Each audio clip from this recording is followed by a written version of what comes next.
3, 2, 1, and welcome back to episode 36 of Chasing the Racing with the good old Dom the Bomb. I was just about to say, because obviously we haven't introduced ourselves since like the beginning. My God, a year ago, man. I know, we should have brought a year birthday ago. cake or something. It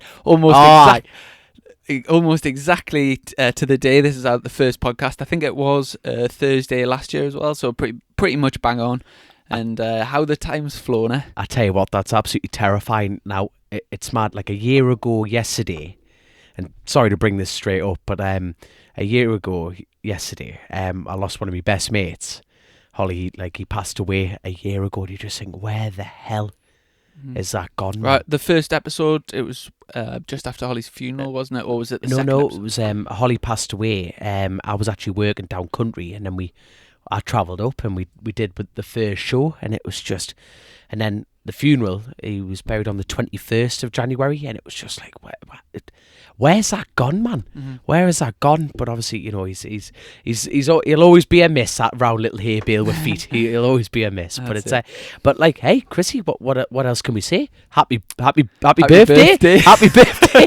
Obviously, but we won't be having any cake this year because we're doing our weight loss challenge. How's that going for you? Mate, you literally look like you've been hanging around with Victoria's Secret models. You're looking, I want to bang you. You're looking good, mate. You're looking good. This is terrible. This is absolutely terrible. So what's your secret? Are you sucking pipe, or you not doing pipe, or you anything to do with pipe at all? I've been trying a few different things. I've been obviously trying to keep off the bad foods, you know, the sugars. You walk me through your bad food. Well, this is the non-drinking athlete. I've been trying to keep away from carbohydrates, so I've been like very sort of ketogenic style diet, so lots of meat, lots of fatty foods. If you could see my face right now, listen to this. My face is like, oh my God. And I've been doing lots of exercise and stuff. But to be honest, mate, I'm weighing myself every day, and I'm wanting it to be big steps, and it's just not. But it's difficult, isn't it, losing weight? There's no getting around it, but I am just chipping away each day, and we'll weigh each other at the end of the month and see who's... What day are we going for? No, we actually need... No. January. End of January, but are we going literally last day of January? The last day of January, we'll do that. We're doing the weigh-in. And I think we've got quite a few people playing along with us as well on Instagram. Which sounds rude. I posted the pictures of the scales from like myself and when we did the weigh-in, so people can judge themselves against us, and maybe if anyone wants to chip in, obviously one of us will be sticking 100 quid to charity, but if anyone else wants to chip in, feel free and we'll add it on. Have we picked the charity, or is that still ongoing at the moment? Yes, we've picked Injured the charity riders. Sorry, that's it. I should keep my eye on the ball. Sorry, I'm starving myself, Chrissy. My mind, I'm hallucinating. You know what I mean? What about yourself? Are you taking? I'm telling you nothing. Loose lips sink ships, young'un. I'm saying nothing. Well, I tell you what. Before we get going with the podcast, obviously big thanks to our sponsors. So first of all, Incontango Training back again. But when have they been here for a year? Well, they've sponsored this full series, and it's actually the last episode of this series. Jesus. Episode 36 today, Season 3. We're going to end up like Friends, man. It's just going to get driven into the ground, isn't it? So, Incontango Training, a leading risk, finance and treasury consultancy, but more important, bike racing fans. And if you want to check out more, go to www.incontangotraining.co.uk. They've got a nice website there, explains everything, so check that out. And also, big thank you to yourself. We're sponsored by James Hillier's company, so Your Motorbike, and that's Moto, M-O-T-O, yourmotorbike.co.uk. I wonder how we got on in the endurance. We'll have to have a catch up with him. Hopefully he's not like brown bread, like, you know what I mean? No, I was speaking to him today. And, all right. How was our James? I think he's posted a picture on Instagram after the enduro, so he must have enjoyed himself. Oh, but anyway, go over to www.yourmotorbike.co.uk, and thanks to your good self for putting them up to a bit of a discount. You were about to say listeners. Something else there. You were thinking just for being a cheeky little twat. So obviously you asked him for a bit of discount, and he's came back, sponsored the episode, across his whole shop. So go online across all of his products. He's offering 10% discount to Chasing the Racing fans. So basically, you go on the website, pick some things you like. stick it over to your, put it in your basket, and then when you come to checkout, it'll say apply discount code. Discount code is CTR pod. So capital C, capital T, capital R, and then pod. CTR pod. You get 10% off. Now, I've looked on his website. He's got some cracking stuff. Loads of top brands. Do you know aim dashers for Kawasaki's? I was about to say, you put a great example. So they're a grand. So you're getting like 100 quid off. Akapovic exhausts. I tell you what, I think it's a very well priced. Drift do a little camera that it's up for 42 quid. So obviously take 10% off, 30 odd quid, and it's a 4K like a GoPro, top quality 4K, really good quality, and you're getting it for like 37 quid. So can't grumble with that, can head you? Head over, stick the discount code in, and get yourself some nice motorbike treats. And obviously everyone loves James Hillier, so ring up, put a bad order in, and then just ring up and complain to him, and you get a good chance to speak to James Hillier. But obviously, like he says, eBay saturates every market. Like, bloody hell, look what it's done at the high street. Never mind an internet website, yourmotor.com. Please support a local, right? Not local, he's a proper southerner, isn't he? But obviously support someone in our Small sport. businesses. You know what I mean? And please go, give him a ring, give him a check out, and then you can just find out for yourself. So we've give got him a 5-star review, because that's what we're about on this show. That's the one. Hey, hold on, before you jump the gun, I know we didn't buy it from yourmotor.com, but speaking of cameras, what have you gone and done for the show, Chrissy? Aye, so this is our first podcast using the new Canon. It's a G7X Mark II. Hey, baby! So this will be hopefully going out on YouTube, given that if we don't have any issues, and let us know your feedback on the camera, because we might get a couple more and make a bit more of an effort on the YouTube side of things, so that you can watch us as well as listen to us. But God help you. Obviously, Chrissy's nice to look at. But, me, on the other hand, I'm like a turd with a flower put in it. You know what I mean? So we've got a cracking podcast coming up for you today. We've already pre-recorded an interview with. He's probably one of the the biggest unknown quantities going into the BSB this year. A big change to the championship winning team. He's been with Tyco BMW for a good few years now, Christian, and he's stepping up to replace Scott Redden, who's won the championship.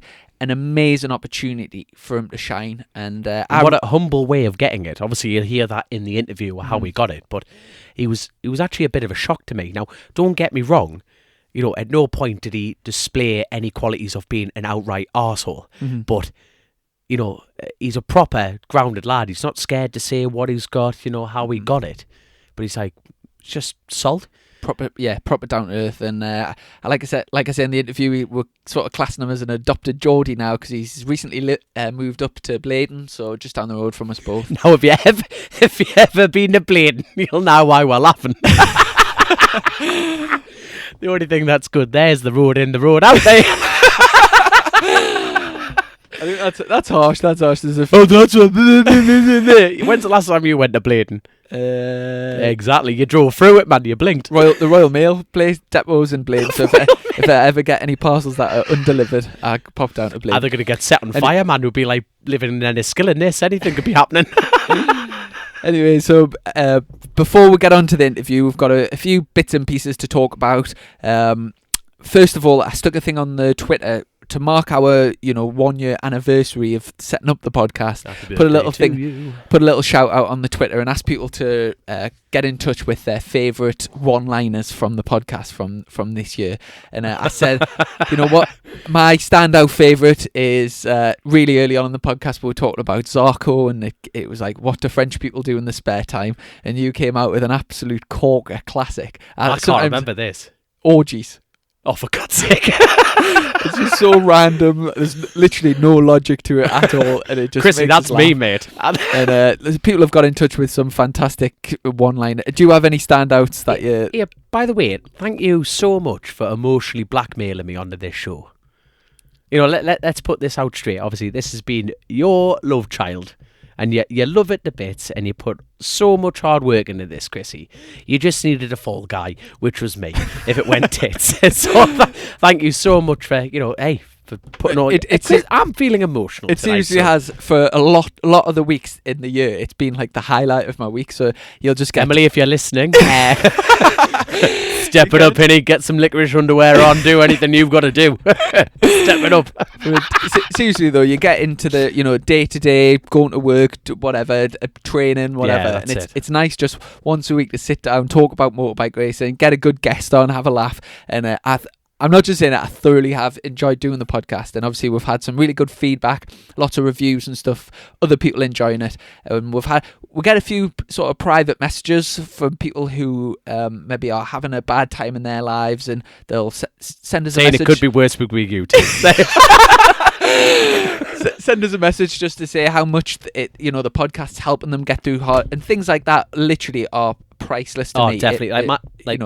It really makes it all worthwhile. Totally agree. And obviously Eileen there, she's definitely one of those, and she's going through a real tough time at the moment, and it really drags her up, which drags her up. That's the right word I'm using here, because you've got to lower yourself really, really, really far down to get listening to this show. But once you're here, the only way is up.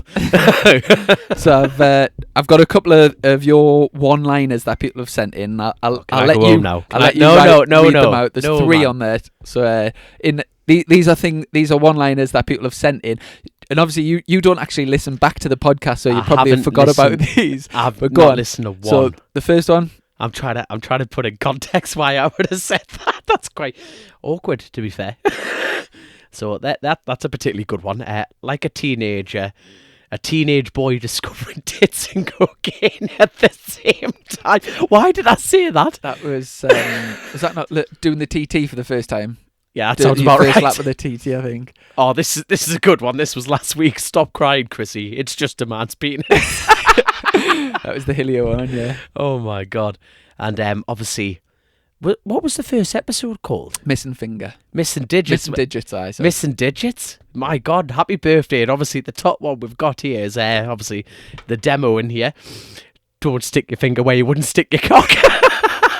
To all our males out there, that is some solid advice. Good Seriously advice. Solid advice. There you go. Well, obviously we had loads more, but we can't just spend the rest of the episode just reading them out. But thanks to everyone that did message us them in, and I had a proper good laugh to myself reading through them. Very good. So yeah, I was about to say, obviously we've got a long interview ahead, but what you been up to? Obviously bar the diet and being miserable.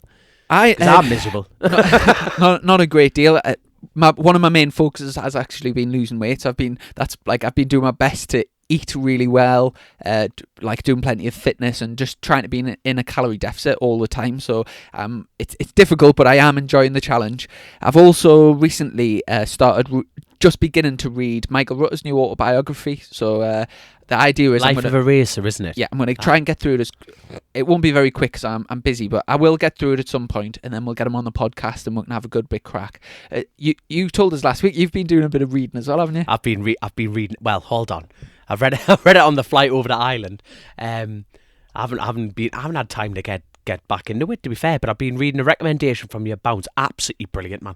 I feel like one of my mates, Nathan Smith, I feel like he wrote it, and he's a lad who's helping me out this year massively, and very, very inspirational. It actually sums up sport, and I think like I say in our interview coming up, it's very much having those opportunities within sport, and obviously like practice. It's not necessarily all on talent. It's about how much track time you get, and obviously the money getting into it. And but like you say, I'm reading a book. I'm in my big boy pants. I want to get some fake glasses so I can sit there and pretend I'm you. I'm desperate for it, man. Absolutely desperate. But no, I'm just getting ready for that dreaded thing called tax returns. I've got the end of the month to do it, and I'm shitting myself. I'm not a naughty boy, don't get me wrong, but that sounds creepy. No, it just I don't want to miss anything, and I just hate this time of year. Absolutely hate it. And obviously this diet I'm in competition with, it's not helping. I'm a grumpy little grump thing.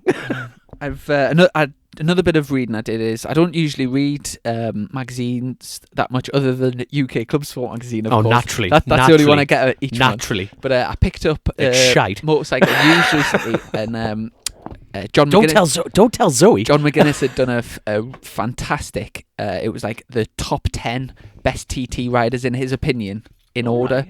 And it was such a good read, and like he gave the rider and then give a rundown on why and like things about them and like stats and stuff. It was really, really interesting, and it was sort of Quickly, who was 1, who was 10? I don't want 2, 3, 4, 5, 6, 7, 8, 9. Joey Dunlop was the first one. Naturally, highway. The man is an absolute legend, and that term gets thrown around too much. But and who's number 10? Do you know, I'm not dropping hints because I know it's not me. Yeah, you won't even know my name, John. I cannot remember who was 10, to be honest. There was some, but there was anyway, some top class names. Pick it up. It was a really good read. Also, there's been quite a bit of big news in terms of MotoGP. One of the top riders, Iannone, has been a banned. Naughty boy. Well, he's been a naughty boy, but he's also been given a big old ban, which effectively finishes his MotoGP career. He's been given a 4-year ban from the sport. Who the hell came up with 4 years? Why just say that's So basically, Jesus. He's tested positive straight after one of the Grand Prix for, it's called Drostanolone. That sounds Drostanolone, Russian. I think. It's an anabolic steroid that you inject into your muscles, and it's used for like bodybuilders use it. It basically makes you look. And it makes you fuller, your muscles fuller, so it makes you look bigger and like looks more shredded. But really, in our That's sport, not a rider advantage. in our sport, it's the opposite. You want to be leaner and lighter. You don't want, like, if you look at, I tell you who's a classic example. Look at either Valentino Rossi or Fabian Quartararo. There's literally nothing on them. They look like smackheads if you see them like stripped off. There's literally, they're not. They're fit as fiddles, but they're just fit as in like lean. running, but they wouldn't be very strong. They could barely knock out a wank by the look of them. Like Fabian Quartararo with his top off. Check his Instagram out. He's like a rig, like it's not a rig, rig, like a stick, and So the only man I know that defies that logic is Phil Crow. You know what I mean? He's lost a lot of weight, but I know exactly what you mean. That's held him back a lot. Is extra weight. Imagine if he was their weight. And you think of someone like Danny Pedrosa, how small and tiny they are. He's a small man. On that topic, I came across a fantastic documentary on part-time teacher. Yeah, look at all this reading books. I know, doing documentaries, checking out men on the internet. Yeah, Chrissy. Great documentary. It's called Hitting the Apex, and it's on Amazon Prime. What's an apex? And basically, it's a documentary it follows the top MotoGP guys from, I think it was 2000 and I think it's something like 2012 to 2015. So you've got Rossi, Lorenzo, Casey Stoner, Marco Simoncelli. Got some heavy hitting and names there. Marquez comes into it. I think there's one more that I've missed, but I've heard that name, Marquez. Yeah, it focuses on them and like the careers, how they got there. But it's an amazing watch. And what's this on? YouTube, Amazon Prime. Amazon Prime. So you're right. No. And it's quite. There's part of the documentary. It shows you sort of Simoncelli getting up to the main class, and it shows him being really aggressive. Oh, don't be ruining this. And I won't ruin it. Oh, good. There's obviously there's the famous press conference where Lorenzo's complaining about and being too aggressive, and he says, "I shall be arrested," and everyone was laughing, and then Lorenzo takes the microphone back off him and says, like, everyone's laughing, but like it's a really serious sport, and somebody could end up getting killed, and then obviously very soon after. Simoncelli obviously loses his life, and it shows you the crash on the documentary, and obviously it's sort of when it sends shivers up your spine and stuff. That was very But it's a fantastic watch as a documentary, as somebody who loves MotoGP and who it takes you back to certain days where like big battles and stuff, and it is a brilliant watch. But it's touching. It's a proper realistic side of the sport, and it's obviously a proper documentary. It's not all, sugar coated, is it? And that's very much part of the sport, and that's why we all love it. Speaking of the drugs, all the time I've been racing, I've never ever been tested for any drugs. I've never had a drugs test. What about alcohol tests? Alcohol tests. When I used to race club racing, you used to have to go in on a morning to get your practice passes. Practice pass, and that gave the organisers a chance. Obviously, if you came in stinking of booze, then they could have that conversation with you. Aye. And I think that was the idea of having to go and collect them. But other than that, At BSB, I've never been tested at BSB for anything alcohol or drugs. I don't drink or I don't take any drugs, so it's never been an issue. What about yourself? Have you? No. I'm not saying. Oh, cheers, mate. Cheers, mate. Have you been tested for alcohol or drugs? Anyone would look like a pisshead sitting next to you. You know what I mean? Jesus. But no, obviously in roads, it's everyone. I mean, everyone's on it, or everyone gets tested. A bit of both. But no, as far as alcohol and stuff, especially at the national rounds, it's brilliant. Because when you go and sign on, they've got the guy there, and he pretty much gets, I'm not even exaggerating, 80% of the lads. Like breathalyzing. Which is brilliant. Because I've heard some right horror stories. You know, I've heard of a couple of lads like who were drinking during the racing to settle their nerves, man. And you think it is wrong. Because they're not just putting their lives at risk either, they're putting everyone else's. But the public's as well, because obviously, you know, when you go to short circuits, not as far as a spectator, it's very, very unlikely a spectator is going to get hurt. Don't get me wrong, it has happened. But in road racing, you've got Mrs. Miggins having a scones and crumpets at the bloody apex. And you're just thinking, it's such a more drawn-in sport. But anyway, that to a side, I'm not sure if it's the stereotypical side of Northern Ireland, but they're very, very, very positive into the attack of stopping it. Good eye. And which is brilliant. But I mean, do you know anyone that's failed a drink test at racing? I don't. What about the drugs? Have you ever been tested? I've never, which is surprising. I'll tell you what, where I work, I get drug tested all the time. Right. And you should see I'm like a medical marvel to some of them, going, this boy's off his tits on Summit, I'm going to find it. You know, hey, if they pay me invoice for sitting on my arse, you know, like taking swabs up, like, you know, wherever, anywhere, you know what I mean? I'm thinking, well, you're paying for it, you know, do what you want. But no, as far as the drug side of things in road racing, I've personally never, or even know of anyone has been done or tested. I think, don't get me wrong, I think it'll be a bit more on the quiet, but if you go to the Northwest, especially this year, you should hear them in the morning, you know, when you go to sign on every morning, obviously before practices, and they're like, can James Hillier come, can Glenn Irwin, can like Dave Murphy come? I mean, the actual list is huge. I mean, it must be 80 to 90% right who were called up. It'll be easier to go, can all riders come down, but 10 other people, but everyone's got to go, and you think which is brilliant. To me, there's no obvious advantages for taking any that can't, like, obviously in a sport like weightlifting, taking steroids is clearly going to give you an advantage. In motorbike racing, unless you could find a drug to like concentrate, like Limitless, the film, like to give to improve your concentration. I don't even know if that would help. People call that ecstasy, but I don't think you should be having that before you go racing. I tell you, woo, everything's bright and colourful. Have you ever taken Pro Pluses? Mate, I had one of them 4 years ago. I'm still awake. I do not do well on drugs. Like anything to do with caffeine. Red Bull, I'm off my tits. I'm telling you. I take a lot of caffeine because I drink coffee all the time, and then your eyes do look a little bit lit. Pro Pluses are basically just what you would get from like half a cup of coffee, but in a tablet. So that if you wanted the effect of a coffee but you didn't want to drink one, you could just take a Pro Plus. You can just get them behind the counter. They're not it's not a proper drug. But I think that new camera's just gone bleep, by the way. Oh, is it? Just check it. Hold on. Fine.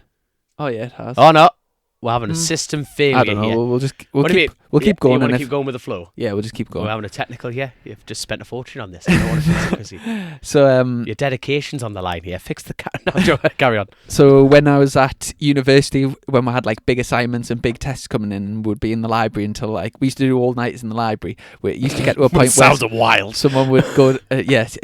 Pro Pluses were like your best friend to keeping you up all night. Did you have some bloke going round in a pair of trackies gone, yo mate, do you want some Pro Plus? Do you want some Pro Plus? I've even crushed it up for you. Go on, have one of them, son. There you are. Stir it in your Coca-Cola. But, Miss will never know. Obviously there's the safety aspect, like you said. If people were getting coked up before racing, there would clearly be a safety aspect. I've seen that on night shifts, man. People taking coke? Oh yeah, really? Like the biggest problem with my job, sorry, I know it's nothing to do with racing, but my job, like, it's trying to get people that aren't on drugs, because obviously all the younger generation, everyone's just going out and smashing drugs and doing drink and that. But like on night shifts, I've seen lads rack up lines off the bonnet. I was only like 16, 17, at the time, man, and they're just racking lines up on the bonnet of the Hilux. And like, I saw one lad, And right, going up a tree with a climbing trees chainsaw. in the dark. Honestly, but like now, like I'm a supervisor. My God, you can imagine it just. But that's why we're constantly getting drug tested, and it should be. Yeah. You know what I mean? You could like this sport, you could kill someone. Yeah. But like you say, there's no drug, as far as we're aware, that can give you a 2-second advantage, or a second, or even half a second. Yeah. Be interesting. We should ring the Russians. They're very good at cheating on drugs. Yeah, Do we know any Russians? If there's any Russian listeners it's not that to many air, Russian can you top drop us a DM on the slide? races, though, is there? A little bit of news as well. Hickman's just changed from the Triumphs in the middleweight class, Triumph 675. He's just moved over to a Yamaha, so it'll be interesting to see how he goes. And he's also just changed helmet. Yamaha. He's also just changed helmet make as well. He's been with Shoei for years. Obviously, he did that Trooper design and everything that he advertised on this podcast. He's just moved to Swami. Swami. I think. Shamu. It's Shamu. Suomy. Do you remember Shamu? Shamu. Yeah, Shamu. No. You never heard of Shamu?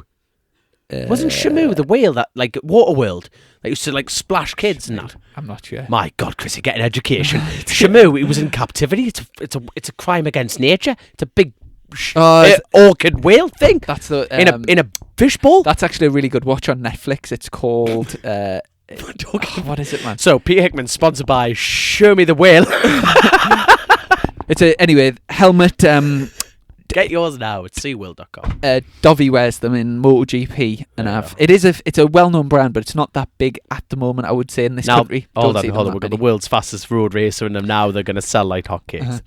One thing, just before we get over to the interview, we had a message on our Twitter asking about you calling people young'un, and to be honest, it does make it does make me laugh. Like when we're interviewing Hillier, and you say when you talk about a young'un or Alistair Fagan, who's like much older than us, and you refer to them now, as if young'un. Alistair's That is listening, funny. I'm sorry about this. He's just slagging it. Not right. The way I see it, young'un is just, it's a terminology based on your attitude towards life. So, right, if you're a grumpy, miserable git, you don't get young'un. But if you're full in, like Piggy, War Piggy, he's always going to be a young'un, isn't he? When you go up to him, he makes you smile. It is so, isn't it? If you get young'un, like, think about it, right? Every person I've ever spoke to, and you've said, hello, young'un, right? And I work with an older generation.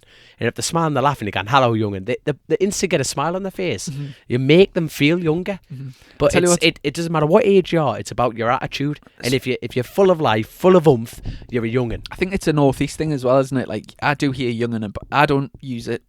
I use it all the time. Don't get me wrong. If you're a miserable git, then you're not a young'un. You're not a young'un, because if you're down and you're dumb, you're like, oh God, you feel. You know when you get someone with a negative attitude about anything, you feel drained, don't you? Mm-hmm. And when you feel drained, what are you? Old. You know, you feel, I don't want to do now. But when you meet someone going, hello, son, you're like, well, hey, let's go on, let's just need some sugar. You know? You know what I mean? But it's like young'un's a terminology. So obviously sniffing skid marks. Obviously, I think he's good. Like I saw his tweet on the old podcast thing there on Motorbike Pod. He's like, he was still obviously. I was in my dad's ball sack while he was out in Baghdad. Change your holidays, young'un. Change your holidays. Baghdad's not the place to go.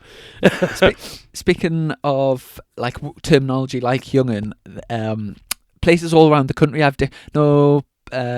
around the sort of Derby area, they're called Duck and Me Duck. Hey up, Duck. When you go to your, Nathan, who runs BR8, he uses Babby, which hey up, Babby. Babby. And then I love that man. I used to ride for a team. I used to ride for a team called Mission Racing. They're based in Marsden, like sort of in between where's it? Near is it just along from Manchester, near Huddersfield, just along that road going out of Huddersfield, and they call each other Shag, so it's like hey up Shag, I'm moving, hey up Shag, and everyone's Shag or Shagger, so like hey up Shagger, And when I was riding for them, I totally got into it, and I ended up calling, like when I was with my mates at home, everyone was. You didn't call your Harry dear mother Shagger? that, did you? No. Oh, thank My God for man's that, not a because your shagger. mother's an angel. Your mother better not be. She's an angel. But anyway, it just became a term of endearment, like hey up Of course Shagger. it does. Aye. And then all my mates started using it, so even now, everyone your calls mates each are other shaggers? all Oh, my God. mates are shaggers. aye. You're all at it. But anyway, yeah, slip and skid marks on Twitter there. Thank you for getting in touch on the show. Mm-hmm. But obviously, just great. Great for your feedback, mate. Great for your feedback, young'un. There you are. One last thing before getting there. I keep saying it, but one last thing. We had a message on our Patreon account asking about your dad after his accident. How's his recovery going? And also, I hear your mum's had something recently too. Right, my mother, right, has got a thing called gluea. You ever heard of that? Gluea. Gluea. Is that like I've stuck together or something? No, it's well, basically my mum went on holiday. It was my sister's birthday. They all flew over to New York, and she got a perforated eardrum. right. Which would you don't want one of those anyway. Full of and my mum is just a proper northeast woman. Proper northeast woman. Doesn't whinge, doesn't do this, doesn't do that. Just gets on with the job. Gets on with it. But my mum was not very well, bless her. Not very well at all. And anyway, so essentially the ear is healed internally over, but you get a backfill essentially on the membrane, I think it is, and it seals over. And it looks like glue. It looks like something else, but I'm talking about my mother here, so I'm not going to mention that. But so we ended up watching on YouTube a glue ear operation. Type it on YouTube. I think it's the second video down. And what they do is go in with incision, open it up, and literally pull out strings of glue, because obviously it blocks and you can't hear anything. And they literally just bool it out, and then they put a grommet, like a plastic grommet, into your ear, because the human ear heals out over, so it pushes the grommet out, and it's mental. But then I ended up watching blackhead videos, which are just mid. I'm a proper weirdo. I love watching blackhead and cisbit. Get in there. It's like exercising a demon. I'm proper involved. I'm just get on with it, man. Just pop it. But no, my dad's still miserable. He's still healing, which is good. No, my dad's the last of a dying breed. He doesn't whinge. He doesn't share his problems. But obviously, he's got a long road ahead of him. But no, he's getting better. The bone's healing. Last time I spoke to your dad, he was saying that the bone through his leg hadn't fused together. There was a gap, and the metal rod was basically giving him his support. And he was talking about shortening the metal rods, giving the bones a chance to heal again. Is the bones back together? Yeah. No, the bone's bridging at the moment, but it's going to be a fair bit because he hasn't loaded up his knee. The tendons are not totally knackered, but he's going to have a bit more keyhole surgery on his knee, and it's just it's like any injury. Even regardless of it, he is a true young'un, my dad. He really, he just right. We'll keep going. It's absolutely fine, and his attitude is very strong to keep pushing forward. And it's funny enough, he's very similar to our guest. He just know what an injury is, does he? Aye, and you're about to hear a bit more about that. So all good. Let's go for it. We'll get on to the interview. So welcome, Christian Iddon. So we're joined by one of the unluckiest riders from the past few seasons in BSB, having narrowly missed out on the showdown through injuries every year. However, the look appears to have changed, having landed himself the best ride in the paddock for 2020 with a surprise move to the Paul Bird Motorsport on the V4 Ducati. Welcome and thanks for coming on the podcast. Christian, how are you doing? I'm good, thanks, mate. I'm glad to be on, actually. I've listened to quite a few of your podcasts. Oh, have you? Yeah, I have, actually. So, these professionals, man, all they have to do is work the odd weekend, Chrissy. You know what I mean? They just listen to the odd podcast and take the piss out of a couple of Geordies. There you go. So, was that your good missus' family that put you onto the podcast then? Do you know what? I don't know where I started to get into them, actually. It probably started off when I was down working at a mate of mine, and he said he'd said that he'd listened to quite a few of your podcasts, and then the radio station started getting a bit repetitive and boring, so we figured we'd chuck a few on. So I listened to a few of them. Quite enjoyed them.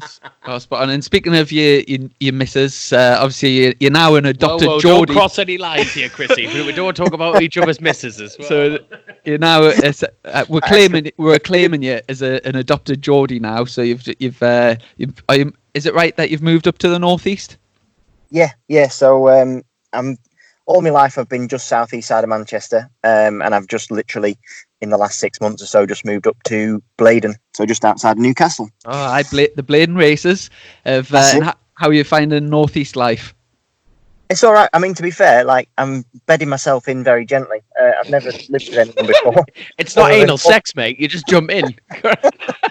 No, I'm going softly approach. So I've never lived with anyone other than me mum and dad. So I'm sort of taking it like I do. The first week I was 1 day up there, and then the second week I did 2 days. So it's like a 2-month affair into trying to move in with someone. So we're pretty much there now. I'm pretty much full time up there, but like obviously I was going to come and do the podcast in person with you, and we assumed obviously that would be up your way, and I'm not. So I'm down in Manchester, so I'm not up there all the time. I've just got too many things to do still in me sort of like old location. So yeah, I'm not a full time Geordie yet. I've not got the accent, but I'm sure I'll work on it. And have you enjoyed the delights of the Newcastle big market yet? I didn't even know there were any delights in the Newcastle big market. I'll have to bollocks to you. That's what your good lady's telling you. That's what. Yeah, there's nothing there. There's nothing there, Christian. You won't enjoy it. It's just full of hinnies with little skirts on. It's fine. Nothing there you'd enjoy. The Greg's is open till 5 a.m. There's nothing good about the big market whatsoever. Big market's like it's like the sort of Raji night out on Newcastle. Don't insult the big market. It's like it's probably don't know all the people that were going out nightclubbing in the teens like sort of 20 years ago. It's like them same people, but obviously they're now in the 40s, and it's like it's exactly how you can imagine it, if I can say that. But spot on. Well, let's get the conversation back on what we're supposed to be talking about, bike racing. Obviously, you've a massive move this year. I think you took a lot of people by surprise. We were putting on the rumour mill. We were sticking out that we thought you were going to join the Bill Bay Suzuki team, and then at last minute, obviously, it got announced that you're replacing Scott Redden at the championship winning team. How on earth did that come about? And obviously, you must be over the moon with that. And I want to know how you do it. So give us all your secrets. That'll be fantastic. Obviously, first of all, he's a fast rider. That always helps. Well, I mean, to be honest with you, you were pretty much spot on with your rumour mill, other than obviously getting it wrong. But you were right for the most part. Bill Base was where I was going essentially, and it was a very last minute thing. I'd been chatting to Paul Bird throughout the whole sort of process, and it's actually the first year that I've ever. See, you get to the end of every season, you end up courting team managers and this, that, and the other. And it's the first time I've ever sent a message to Paul, and he came back with quite a positive sort of response. And this was quite early on in proceedings. And then as time went on, he was always upfront and honest with me, and just basically was going, yeah, I do like you as a rider, but it's not going to happen. And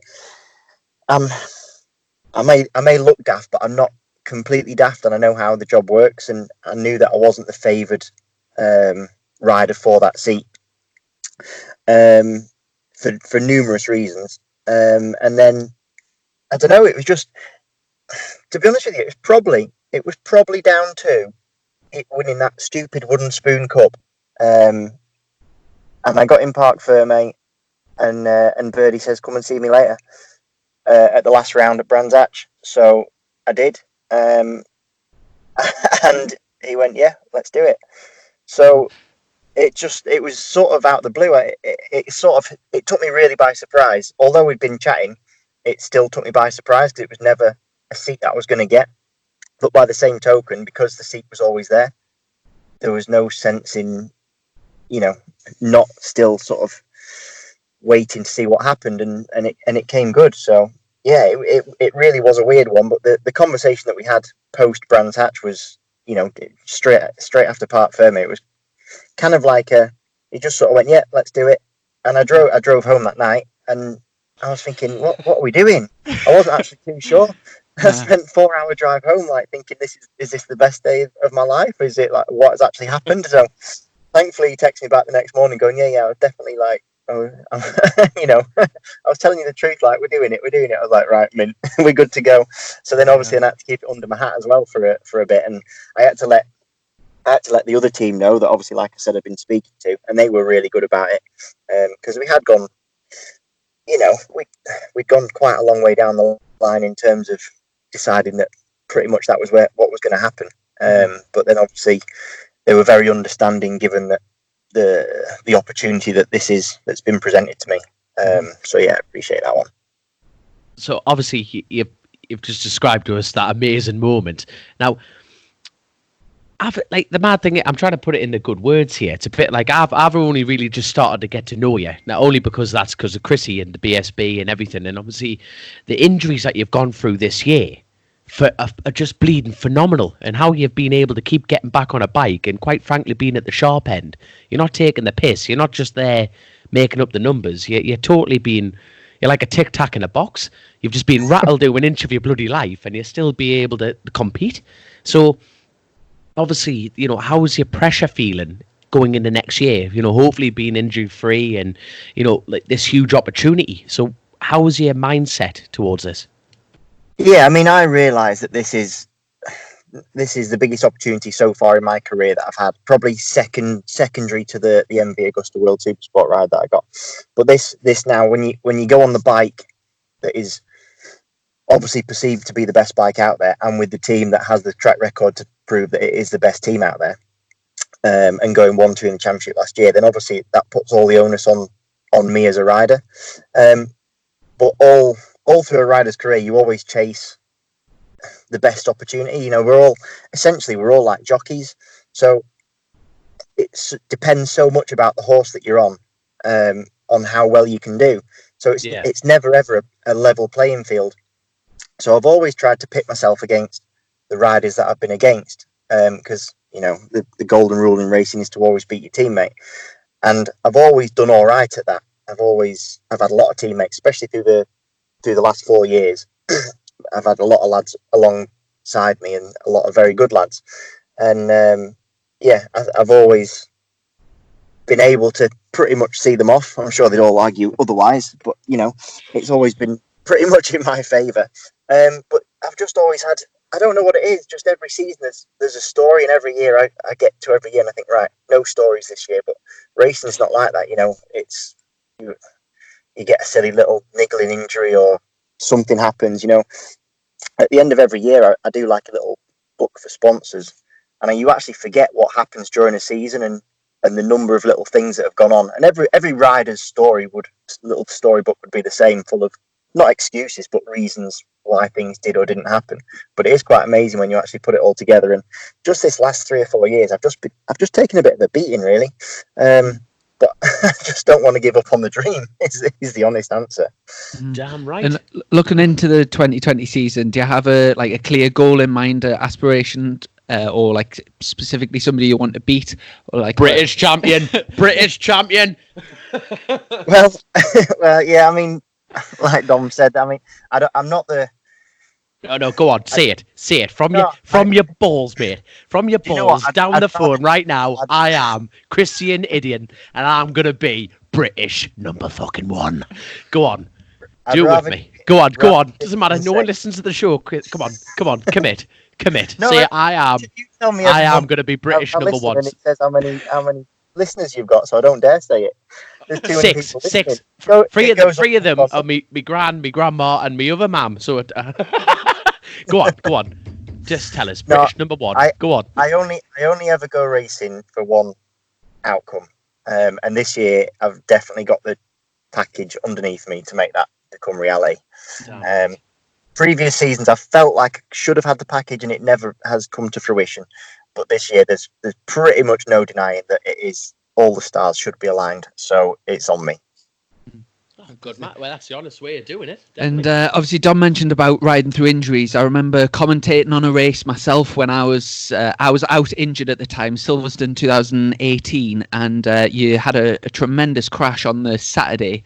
Everyone thought you were out of the showdown contention, and then you went out there and raced the next day. Was it a broken collarbone there? Yeah, I mean, I don't know what happens with me in injuries. Is I don't want to tempt fate, but I end up doing injuries that are rideable. So everyone thinks that I'm some kind of like Superman for being able to do it. But the truth is, I think any rider with the same injury would still ride through it. So unfortunately, I keep getting these little niggling ones. So the first one that was probably rideable was 2015 on the Halsall Suzuki. And I had a bit of a high side coming out of bottom bend, and flipping Jack Kennedy, bless him, couldn't miss me. And I broke one of the bones down my leg, and I managed to race the next day on that one. But then that ruined me for a long time thereafter. And then the mad hold on. The mad thing is, right, we've got people complaining about man flu. You know what I mean? And coming off of colds and all sorts. Oh, that would wipe me out. But you know what I mean, though. You get people breaking nails and being, quite frankly, tarts about the situation. You're talking about breaking your legs, young'un, and then you're straight back out on a bike. You know, I know, but brilliant. It is brilliant. It sounds so massive, but like you say, oh, I broke my leg and I rode. But so you've got two bones in your leg. One's weight bearing and one's not. So I did the one that's not weight bearing. So yeah, it was broken, but it wasn't like broken. You know, there's differences. Either that or your doctor likes you, and he's just telling you the opposite. He's like, "Oh shit, that's a load bearing one." Well, tell him it's the other one. He'd be like, "Yeah, go for it, son. You'll be fine. We'll fix you when you come back." But the Silverstone one was basically, so it was the last race before the showdown, so it was pre-showdown weekend, and I was fully in contention, and it was actually qualifying. Stupid little high side on you know, like when the track's a bit damp, and I just got caught out by a damp patch, and it just slapped me down funny.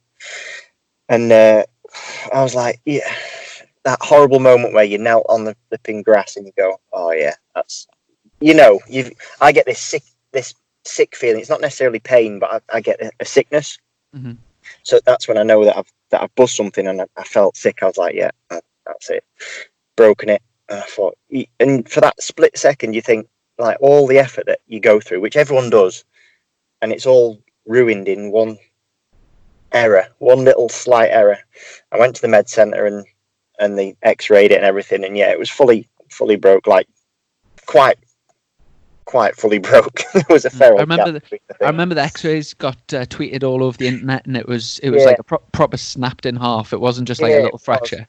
Yeah, so they took me to the med centre and whatever, and basically declared me unfit, and it was really starting to hurt at the time. I don't know why. I think the muscles had started to contract, so it was the muscles that were hurting. So, but while I was in there, I was decided I'm going to race, but the race was that day because of the triple header. It was actually, I'd basically had 3.5 hours, I think, till the start of the race. Mm-hmm. So they went, "You're not going to race." I went, "Right, try me." So they did the fitness test thing. So what he did, so they got basically a broomstick, and I had to hold the broomstick, and like he just launched it from side to side. And I was doing okay-ish until he yanked it, and that pulling motion really flipping hurt. I went, right, enough. So he went, right, you can't race. I said, I'll be back in an hour. Give me an hour. Right, whatever he says. So I went back to the motorhome, and I just knew that once this muscle spasm went away, I'd be all right. Mm-hmm.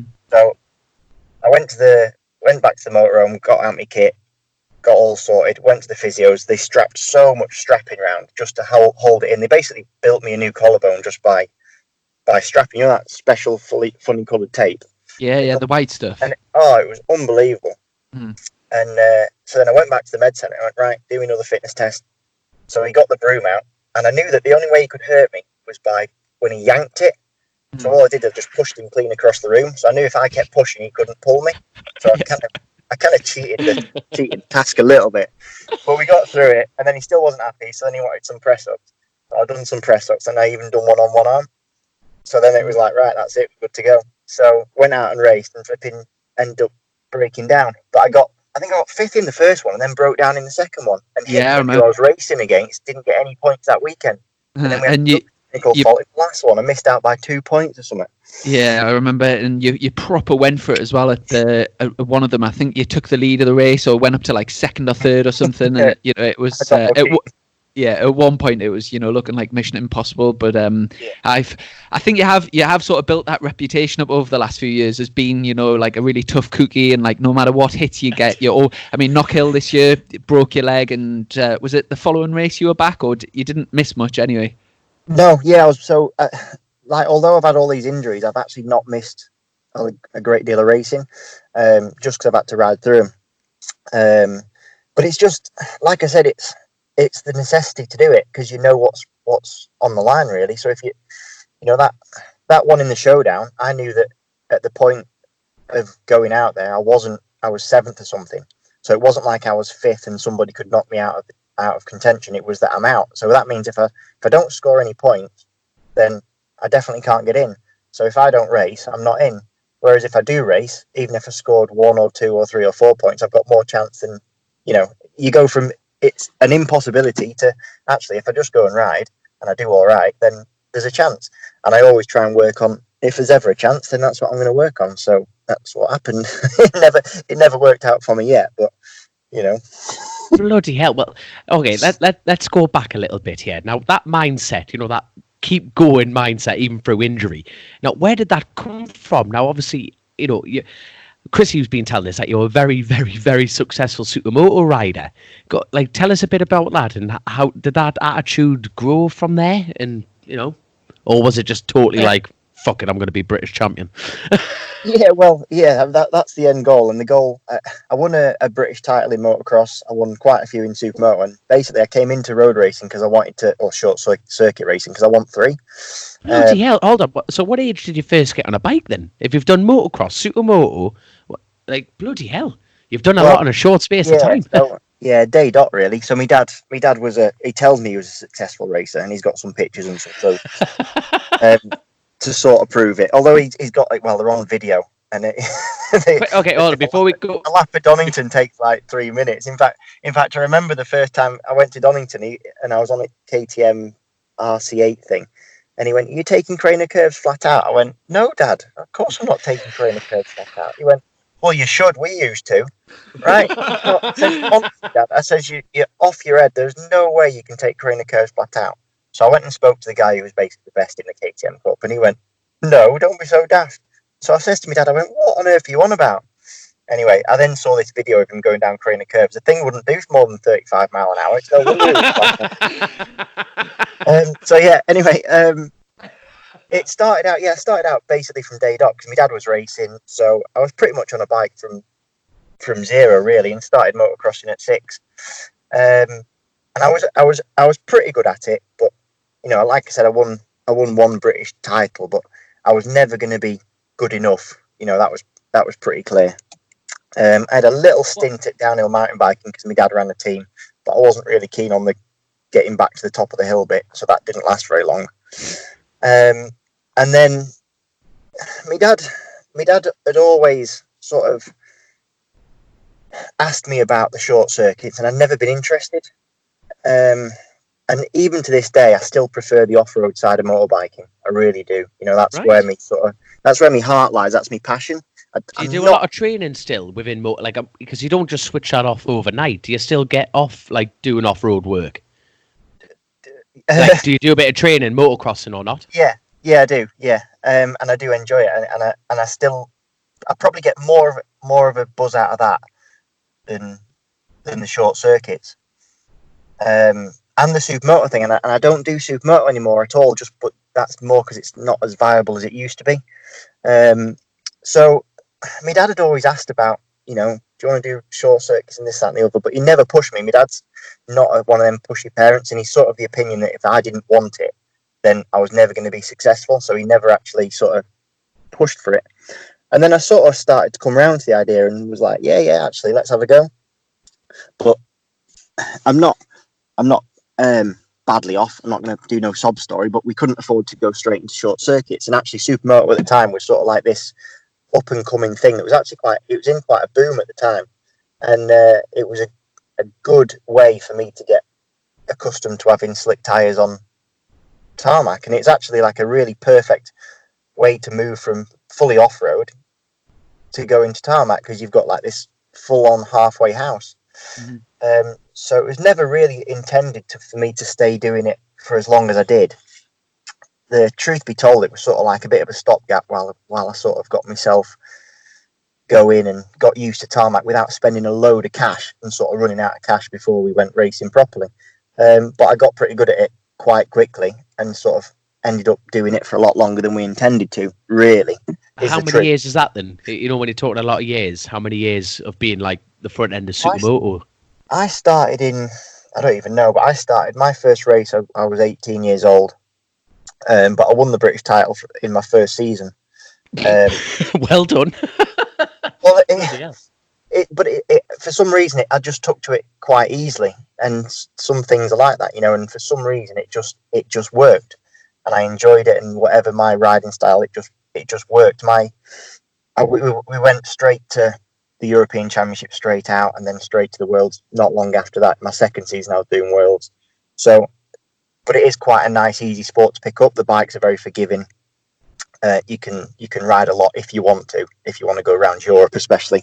So, yeah, it was a surprise to me, and how quickly I got sponsored. So I got taken on pretty much straight away by a guy called Dave Clark over in the UK, who brought in a brand called Husabergs. He imported them, and they're a pretty good super motorbike. And just the ball started rolling from there. And then before you know it, you're getting, factory contracts off. The main one for me was Aprilia. I got the official Aprilia ride, which at the time they had the V Twin, which was their revolutionary thing, and this, that, and the other. And as a what I would consider back then as me being a kid, and having a factory contract was pretty cool. And it's sort of before you know it. So it snowballed very, very quickly from just being a hobby of motocross to let's have a go at supermoto to being, actually we're doing half decent here. And then because I was doing half decent, you sort of stick at it. It's very hard to move switch away that from off, something. isn't it? Yeah. Yeah. When you're being successful and getting a bit of donga on the side for it, then it's very hard to actually then take another backward step, or not backward step, but like as a person, that you're going to not be as successful and competitive, at least for a period of time. So it's quite hard to turn that off. But it just got to the point where it's like, right, if we're going to do the road race thing, then it's going to have to be like now or never sort of thing. So there came a point. And when you were competing on the world scene for the supermoto, was that sort of around Europe or all around the world? To be honest with you, it was pretty much all around Europe. I mean, the Supermoto Championship was based in Italy, really. I think a bit like, how like MotoGP has like 4 Grand Prix of Spain. Yeah. We had the same in Supermoto, but basically around Italy. So I spent most of my time as a youth in Italy. So I was like 1 week in Italy and 1 week at home. Was pretty much 3 seasons of my life was like that. That's awesome. Yeah. Pizza and Italian models, mate. What else do you want? You know what I mean? Jesus. There was plenty of pizza. I remember that bit. Yeah, bollocks to you, just because you've got a missus. And then going back to the road racing side of things, what was your first like proper championship that you did? Well, it was we sort of phased it in. So like we were looking at it and how to get into it. Cost's always the big thing, isn't it? So it was like, how do we get into it without spending a load of money, which we don't really have. So at the time, Aprilia were actually really good to me, and they gave us an Aprilia Tuono R, and I rode it in the Street Fighter B class at Thundersport, and it was excellent. It was just a good way to get into the racing. I did a few races at that. I think there was only about 3 or 4 of us in the class. So I was definitely in the top 3 or 4. No, but I quite enjoyed it, and that was pretty good. And then, and that would have been 2008, I think it was. And I actually did a junior superstock race at Alton on a Honda, and I'd never ridden a 600 before. I'd ridden the bike once. We went to a track day at Croft, actually, rode it. I wasn't particularly fast or whatever. Went to Alton Park and finished. I qualified 3rd and finished 5th, and that was my first ever. Was it wet? Short circuit race. No, it was fully dry all weekend, That and I was. But the trouble is, it sort of it gave me that sort of false sense of being too easy, and I was like, this is. Not many riders could say that. That's brilliant. But that's not a good thing. So then the year after, I rode for KTM in World Supermoto. So actually at BSB that year, they had the KTM Cup. So we're on the RC8s. So I did a few rounds of them and was always at the top of that. So that was really good. And it was a good way for me to learn and do whatever. And then at that year, I also did a stock 1000 race again at Alton Park. And again, I'd ridden the bike once. We went to Cadwell on it. I just borrowed a bike, a Fireblade. And I finished the race 5th on that one.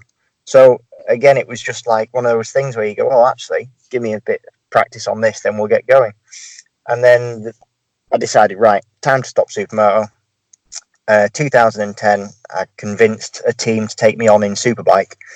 At this point, I think I'd done 7 club races, so I wasn't out my orange bib, but I got special sort of like whatever dispensation to let me in.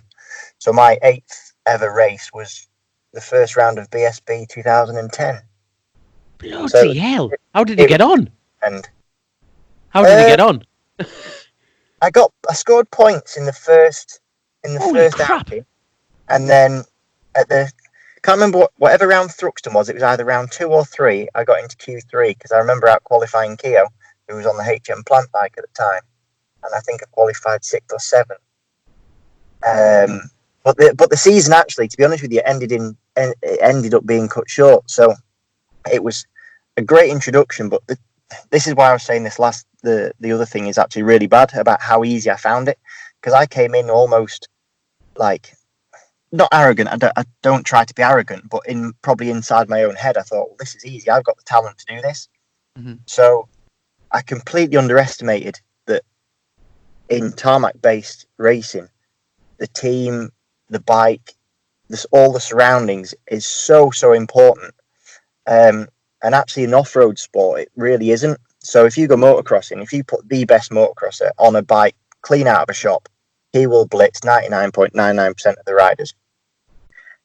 Sort of similar in Supermoto, but then you get over to road racing, and if you haven't got the team around you, then it's just not going to happen. Mm-hmm. So I was sort of a little bit, I was very naive to that fact, and I was sort of like thinking in my own head, like, I can do this, and the stock races had sort of proved it. But then we got to BSB, and I was like, oh yeah, no, this isn't quite working out too well. A bit like maybe going to the casino for the first time and winning loads of money. It's kind of like the worst thing that can ever happen. Exactly. You think you've got a talent for it. Yeah, but I learned that lesson, I think, pretty quickly, and I soon sort of reined my own neck in, I think. And the season was sort of cut short, and I nearly actually quit racing because I had some good sponsors at the time that I'd brought from Supermoto that were really helping me out, and we didn't end the season on the Superbike, and I did a wild card at World Supersport, which I didn't do very well, and I did a couple of races at British Supersport, and again I actually didn't do very well. So I was like, this is ridiculous. I didn't enjoy the racing. It was a completely different paddock, it's a much colder paddock than off-road side of things. Mm-hmm. And I was feeling that. I wasn't feeling quite so loved. I obviously wasn't at the top of my game, so I wasn't feeling quite so loved. I was used to having, although I was a big fish in a small pond, but I still quite liked my little pond in Supermoto sort of thing. Yeah, sure. So all of a sudden I was like, there's just this nobody. I wasn't really enjoying it, and we were spending all this money, and thought, right, what do we do? And then the Tag Triumph job came along, and I stayed with those guys for a couple of seasons, and it was just that was the perfect way for me to learn, really. That's a family-run team. They were only up the road. Me and my dad used to go and get the bike, and we'd go to Mallory on a track day, and I just sort of pounded out laps and learnt my craft, and really that was the perfect setting for me. At the time, it was Billy McConnell and Paul Young and Sean as my teammate, and basically employed Billy and Paul to do the job, and I was just there as a sort of paying rider. But that sort of worked for me, because I could just sort of do my own thing, and then before I knew it, we were back to, right, we're doing good again here. So it sort of got the ball rolling again. That was actually the first memory I've got of your name. I was doing a track day at Cadwell Park. It was in 2012, and I was doing the Triumph Triple Challenge at the time, so just like a standard Triumph, and just getting used to riding a 600 for the first year. And I was like going up the first corner at Cadwell into Charlie's One, and I could hear all this like popping and banging behind, and then got down up the straight, and you flew past on one of the Tag Triumphs, waving his arms, going, "Get out my way, you knacker! Get out my way!" And you mentioned Paul Young there. He was actually involved in how I got into doing the Triumphs. Do you know what he's up to? Like, he was an Aussie bloke, wasn't he? Do you know what he's up to these days? No, but he's got the world's shortest arms. He's like the Velociraptors or something. Have you ever noticed that? He's got the world's shortest arms. I thought you were describing a Yorkshireman there, No, short arms, long pockets. it's like there couldn't be an elbow in the middle. And he does this thing where he never puts his knee down. It's quite amazing. I think he's doing some journalism work in Australia. Last time I heard. Yeah, Right. proper nice bloke. But all Aussies seem to be, don't they? Right. Yeah, so they were. Well, I had two Aussies. I had him and Billy. So yeah, it was a nice team environment, and that was good. It was really, really. Yeah, you seem to have had it seems to be a running pattern that when you've had Australian teammates that it's brought you on and you've done quite well. So hopefully that omen will set in again next year, and you never know.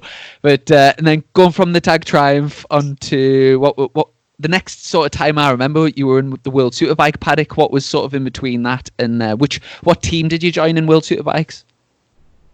So again, it was sort of like a bit out of the blue. So I went to do a supermoto race at the end of whatever year it was when I was riding for Tag Triumph, and it was the Marco Simoncelli Memorial Race. They used to have this supermoto race, and previously, it was going back before, I nearly got into World Supersport. So the Park and Go team, when they first set up, and obviously they won the World Championship with Chaz Davis. My old crew chief at Aprilia Supermoto went to work for them when they set up, and he said, "Right, come and have a go, and we'll meet the boss." And I actually went and did a track day at Mugello, and I was actually going to go straight to World Supersport years and years and years ago with Park and Go, but the World Championship wouldn't let me in because I'd never raced before, which is fair enough. Anyway, a few years later, I went and did this supermoto race, and I'm very good friends with the Park and Go team owner. And we were at this race, and he was running at the time. I think they just won the World Championship with Chaz that year, I think, actually, and they were going to move to MV Augusta. And I sort of got chatting to him, and I says, "Oh, just joking, tongue in cheek." I went, "Oh, let me ride the second bike," and he sort of went, "No." So I was like, "Okay, then never mind." So, and then he went, "Actually," he says, "Yeah, you can, but you need 400,000 euros." I went, "It's not going to happen." I don't know. I didn't have that in my back pocket at the time. So Who the hell does? Jesus. Well, you know what? You'd be surprised. You would be surprised. So anyway, that was it. We had a good weekend. It was only tongue-in-cheek conversation, so I didn't really think anything of it. And I flew back home, literally got off the plane, collected my bag at the baggage belt, and I got a phone call off him. And he goes, "Right, you've got the ride." I says, "I haven't. I've got no money." He went, "That's fine. Don't worry." And that was that. So I went to World Supersport with MV Augusta. So it sort of, came out of nowhere. And we had probably the best handling bike I've ever ridden. What a beautiful bike that was, but it was just hideously underpowered. The thing made 112 horsepower. And we just struggled all year with it, really, in terms of power. But I was always able to qualify quite well because I could string a lap together on my own. But getting a race, you get eaten up. But I managed to put it on the box. We got an engine upgrade for the last round. The last 3 rounds, we got an engine upgrade, and I got on the podium, Magny-Core, and broke down the other 2 in the top 5. So once we got a bit of power under it, it was then a brilliant bike. So I was actually gutted that Park and Go then lost the MV Augusta the following season. They had a 2-year contract and lost it to Iannone Racing. And then Cluzel took it on and did very, very well on it. I then went to Alstar and rode the Bimota, which was like a really cheating CRT MotoGP thing that we raced in the Superbike Evo class. We got kicked out because you're supposed to make 150 of them, and they didn't make on. I think they made about 4. Is that the Bimota? Is that the ones with they've got a swinging arm for the front suspension, and they're like a really weird? No. It is a pretty normal bike, to be fair. Basically, they just, at the time, the BMW was the best engine. They took a BMW and fabricated a chassis around it. Completely cheap. So it was a brilliant bike, to the point that was the year when they had like split rules. So we were in the Evo class, so it was like standard ECU and standard engines or whatever against that it was like two classes split into one. Yeah, I remember. Was this when like Split Lath Aprilia and who else was in it that year? Steve Brogan was on the BMW. That was in the BSB, so this was on the World Superbike. So they did something similar for the other one. Right. Okay, got you. So it's pretty much the same split of rules. So they did it for the Worlds, and the Bimoto was competitive. You know, we could beat everyone, and they were on, you know, the BMWs and the Kawasaki's. There was David Salon was on the Kawasaki. He was a good lad on the Evo. Sylvain Barrier had actually just come out of European Superstock and rode the Evo BMW. He was one of the top doers on there. Canepa was on an Evo Ducati. So there was some real good doers in it. And it was an enjoyable year, but it was never ever really going to go anywhere. And then I did a wild card at Assen in BSB on it. I remember this. I was going to mention it. Yeah, and that really was my then. I knew I wasn't going to end up in World World Superbike anymore. So had started already sort of sowing seeds in team managers' minds. And then I put her on pole at Assen for BSB, and that sort of sealed the deal. And then I ended up coming back home. So that's. Yeah. I was going to say, because I remember you in British Supersport, and then there was a few years where I hadn't heard your name, and then the next thing you were on pole at Assen, and I was thinking, bloody hell, like what's his parents been feeding him? Don't worry. But yeah, so then was it straight into Tyco BMW from then? No, I did a season on the Halsall Suzuki bike. Oh yes, I forgot about. And that was a pretty good season. Enjoyed it. And then on to Tyco, and yeah, 4 years at Tyco, and just like we said before, just 4 years of stories, unfortunately. Was the first year with Halsall, was Colin Davis your team manager there, or was it Jack Valentine? Oh no, Jack Valentine was a team manager. Colin was my crew chief. Okay. And I had the Colin Davies. What do you mean, the Colin Davies? Wait, he doesn't smile, Colin Davies. Yeah, that's the one. That's it. He's my gaffer now. That's the one. He's my God, honestly. Oh, this is you've put. Yeah, I know you don't buckle under pressure, but I do. Hold on, he's worked with you. Oh my God. Oh, he's actually worked with some fast lads, Chrissy. Oh shit. Yeah, he was previously in MotoGP before then as well, wasn't he? Oh my God. So so went from the Halsall job onto Tyco BMW, and then you seem to have been there for a good few years now. How many years is that? So I'd done 4, and at first it was honestly like a dream come true. That sounds like I'm going to start a really bad story now. It still was a dream come true, but like the first season I was leading the championship after 3 rounds. I was like, this is brilliant. You know, I'd got on the BMW at the time, was pretty much the bike to be on, jumped on it, and all of a sudden it was like, yeah, this is easy again. This is good. But then just things tailed off a little bit, and I've just had 4 seasons really of being not getting the results that I wanted to get. So, you know, that's basically been the story of my days at Tyco. It's a great bunch of lads. I've loved being there. I'm dead grateful to Philip Neal for all the years that I've been there. And, you know, we've left on good terms, so there's no reasoning why, you never know, in the future. And that's how good of a terms that we've left it on. But it was definitely time to move on. You know, for some reason, it wasn't bearing fruit. So it was definitely a mutual decision that, I mean, to be honest with you, even halfway through this year, I knew I wasn't going to stay there, and I didn't have a ride as a backup. I just knew that I couldn't continue in the same way. So I had 4 good seasons with a great bunch of lads, but we just needed a change. You know what it's like. We stopped doing date nights together and that sort of thing. There was, you know, it just wasn't going to continue any longer. So, obviously, at the beginning of this interview, we talked about this huge opportunity that you've been given. Now, I'm going to ask, take that away. Describe to me your dream opportunity. MotoGP, F1 driver, window cleaner, I don't care. Describe to me your dream, or absolute dream opportunity. Is this it? Or is this it with Paul Bird? Which is still up there with MotoGP. This, you know what I mean? Is this it? Any bike racer would want to ride a MotoGP bike, because I would just love to know how they feel. Just to know, I would just I know what my bike feels like, and I know if you're not like near the limit, that they're actually really horrible to ride.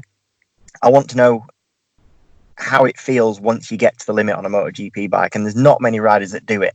So the first thing is whether you can. You see so many guys that jump on one that are really talented, and it takes them a while, and they're like 5 or 6 seconds off the pace, which is honestly like being on a different track. So I think you need a bit of time. So it might even be the most horrible experience of your life. So I'm not sure I'd actually want to ride a MotoGP bike unless I got a proper shot at it. Keep dreaming. It might happen. I want to feel a pair of fake boobs. You know what I mean? That's still up there. It's realistic. I actually went one of the first meetings that I had with Paul Bird, and he went, "Oh, Phil Bawley, who's one of the main men up there." He was really pushing for you to be on our CRT bike a few years back. I was like, well, why didn't you ring me up? I couldn't believe it. So the conversation had been had about me in MotoGP. Anyway, never happened. So we'll not dwell on it. Never mind. My dream opportunity, I would love to race in AMA Supercross. I would absolutely love it. That's my bread and butter. That's the best thing in the world. I tell you what, on this show, we've got a nasty habit of getting dreams coming true here. We've got everyone a job so far, so, just stay by the phone, young'un. Just stay by the phone. You never know. And obviously, you've since joining the Paul Bird squad, you've been out for a cheeky test at Cartagena a couple of, was it like last month or something? What was your first feeling like with the V4? And how did that test go? It went real good, actually. I'm really, really glad that we got out. First up, normally your first test is around other people as well. There was every possibility that the first test would be at the first BSB test, and there's always so many eyes watching. And even though I've been racing for a long time, it's always a bit nerve-wracking. And it's like when you're racing, you try to put on this brave front, but inside you're absolutely bricking it, and you put the visor down for the first time, you're like, oh my god. So we just went to a track day at Cartagena, and it was just a nice way for me to sort of get accustomed to the lads. I've been with the same group of lads for 4 years, and even just changing personnel, working out how everyone works, and then obviously jumping on a new bike. It was nice to do that sort of. It wasn't behind closed doors because it was a normal track day. It was just a no limits track day, but it was behind closed doors to the racing fraternity. And yeah, I just loved it. At first I didn't love it. Like the first few sessions, I was like, oh my god, this is really, really different to what I'm used to. But session on session, I really started to enjoy it. And I'm just excited really having ridden it. I'm excited for the season ahead. And I'm just glad to have got those couple of days out, because it sort of saves time when you get to the start of the season later on. And just getting comfy on a new bike, it takes time. I went out and it felt so alien, and you think you're doing lap record pace and you're like 20 seconds a lap off the pace. You're going, oh, okay, never mind. Yeah. And I seen that when you were out there, Tommy Bridewell, one of your championship rivals for this year, was out there also. Did you stick any naughty passes on him just to give him a taste of what's to come? Yeah, well, actually, Tommy was out there, and Brad Ray was out there, and Dan Cooper was out there, and Tom Ward was out there. So there was a few races out there, but I didn't really see anyone on track, to be honest with you. Hold on. Speaking of Cartagena now, was it that track you were talking about that had resurfaced? What did you make of it? Because we've had a lot of upset listeners say we've just slagged it off. But what did you make of the conditions out there? Have you been before for a start? Yeah, so I thought it was going to be really quite indicative of. I thought it was going to be a really good sort of, because I've been there so much, I'd know how the bike would feel in comparison and lap times would compare. And I got there and I was like, This is horrendous. In all honesty, I hated it. The track? Yes, the track. Oh, God. No, this is what we've heard. Like, neither me nor Dom have been to the track since it's been resurfaced, but we had a few lads out there testing recently, and the lads that I've spoken to have all said they've made the track worse, and they've resurfaced it, and then they've chipped it away, and there's like bits of where they've filled it in, it's like really slippy, so you've got like real good grip, and then the grip suddenly goes or something. It's a very, very funny surface. So the way I would describe it is like, I don't think they've resurfaced it. What I think they've done is like covered it in something, some kind of. It's like an oily substance. So I was getting wheels in places, but it gave no feedback when you were sort of at full lean angle, and the bike would just spin. But I knew it wasn't the bike because it was impossible. I was getting fourth gear sort of spins upright. You just know that no matter how much power any bike's got, it would never do that. So it was kind of taking it with a pinch of salt, and it was quite funny because actually one of the I know the No Limits lot quite well, and one of the girls came over and said, "Oh, can you just send a quote over about the new surface?" It's like that's what I'm worried about now. Yeah. And I sort of told her my feelings. She went, "Oh well, don't say that then." And she sort of took the umbrage a little bit at the time. And I went, "Well, does anyone else say it's good?" She went, "Oh, yeah, everyone says it's mint." I went, "Oh, okay." I said, "Is there anyone that's doing any good lap time?" She went, "Yeah, they're doing great ones." I went, oh, "Okay." So it was a timed track day. So I knew at the time I was like 6 seconds off my best round there. So she came back with some times, and I felt better about myself because I suddenly thought if she came back and said someone was doing like record pace, then I was in trouble and I better speed up. But she didn't. So it's just a funny surface. But having said that, from day 1 to day 2, the pace went up by like 3 seconds, and that wasn't me going up by 3 seconds. It was just the track's just going to bed in. It's kind of it's like when a track's new, right? The oil comes out the surface. Now the surface isn't even new; it's just been painted with this stuff. But the more that it gets ridden on, the more that this greasy substance is going to come out of it. It's so more than rideable. It's not a problem. It's just a bit disconcerting. That's all. Yeah, sure. So by the time everyone gets on their No Limits track days in February or March, it's going to be beautiful. So don't listen to this show. It's going to be amazing. On your next holiday, to all our listeners, it's going to be grippy as balls, mate. It's going to be great. So don't you worry about that. Christian's bedded it in there. Cheers, mate. You're a good lad. It looks nice though, because it's all nice and black. It looks like there we go. Like it's mint. And like speaking of sketchy conditions, have you ever considered real road racing? Have you ever thought about the Northwest TT? Obviously, your dad being involved with the Silicon team. I'm just, has that ever been something that, they've said, no, we don't want you doing it? Obviously, Paul Bird's got a huge reputation and a very successful reputation in roads as well. Is that something that's been on the sly there? Yes. Yeah. Yes, basically, is the short answer. I love the roads. I go every year to as many roads races as I can because I like the atmosphere of it. I like it's a little bit more pure in I don't know what in what sense. Less of the bullshit type of thing. I just yeah. Yeah, good luck. And I just like it, and I just know that the buzz that I get off racing around a circuit must be absolutely amplified to the nth degree when you're doing it. I mean, my dad's raced a TT, and he's told me he doesn't want me to do it, and he's told me himself that it is the most amazing thing. He says you do a good lap round there, and he says it's you tingle from head to toe because it's just amazing. So, and he says that, and then goes, but don't do it. So how can he tell you that and to say don't do it? I know. So the only real issue I've got is basically my family don't want me to do it, and it's them that got me into racing, and I just feel I owe it to them to not do the one thing that they. No, which is fair enough, mate. Which is totally fair enough. You know what I mean? Honesty is the best policy, isn't it? And I totally respect that. Totally respect that. And truth be told, I may hate it. It's dead easy for me to sit here and go, "Oh yeah, I'd love to do the roads, mate. I'd be great." But then I might set off down Bray Hill and go, "Oh nah, you're all right. You can keep that one." Tom's shaking his head. Don't grass us up. Oh well, I'm saying you would love it. Yeah, no. So I do. I love the thought of it, and to be honest with you, I'd actually prefer to do the Isle of Man than any of the other ones. I think like the Northwest and that, you can end up getting dragged into a race that you're maybe not even ready for. As a short circuit racer, people are. If I went to the Northwest, I'd be expected to do very well straight away. Yeah. And that becomes dangerous. Whereas, and you're then in a mass start, and you can get in a slipstream and probably end up getting dragged along at a pace that you're not ready for. Yeah. Whereas at least at the TT, nobody actually expects you. And for the majority of the time, you're on your own, and you can just sort of build up, and you're just allowed a bit more leeway.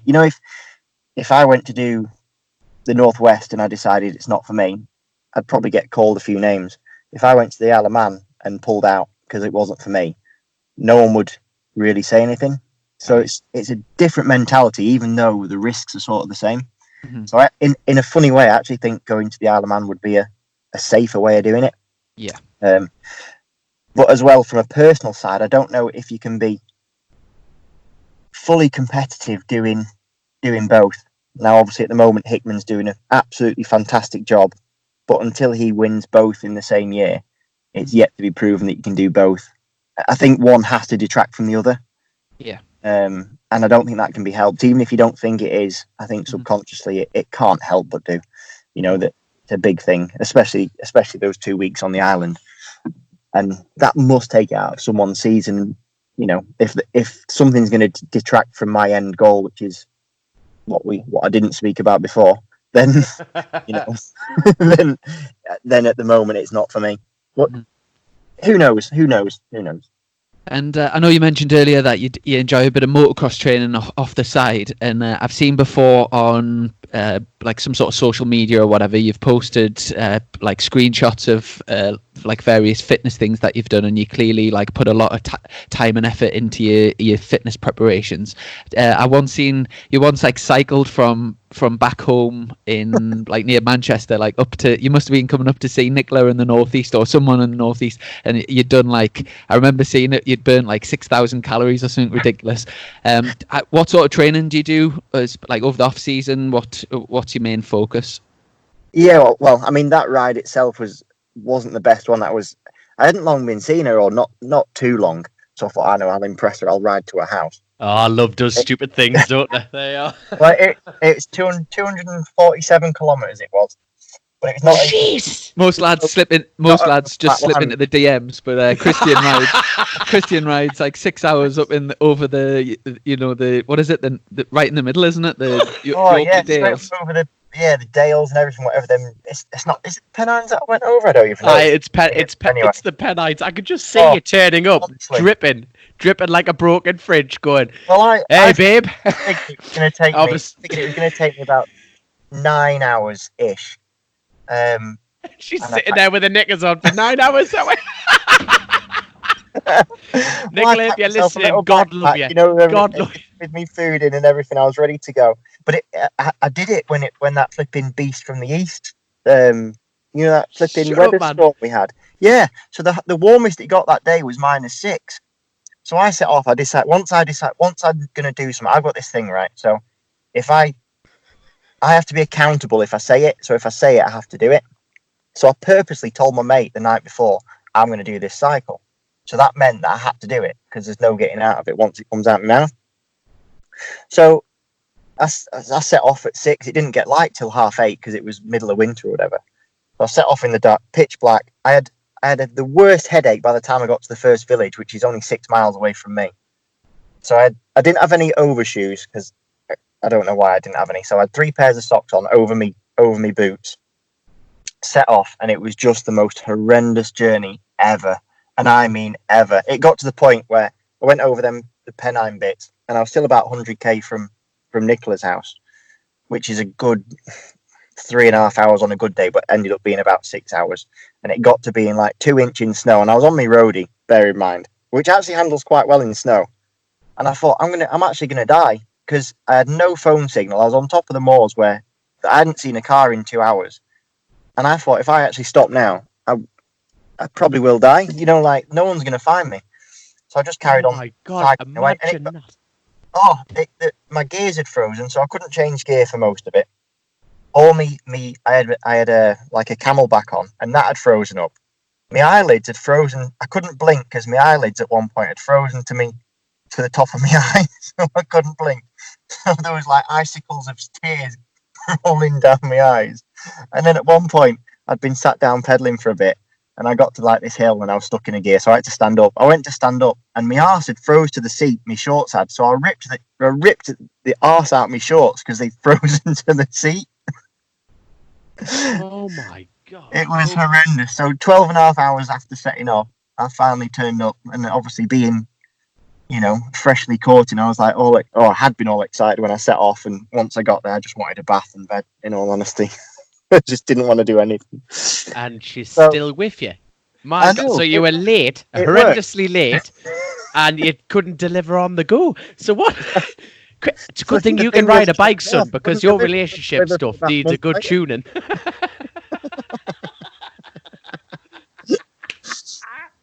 Yes. Aside aside from the training, when you're not at the racetrack, do you do any other sort of work, or like He's writing love poetry. That's how much this guy is. how do you fill in your time? Yeah, so I do enjoy a bit of graft, to be honest with you.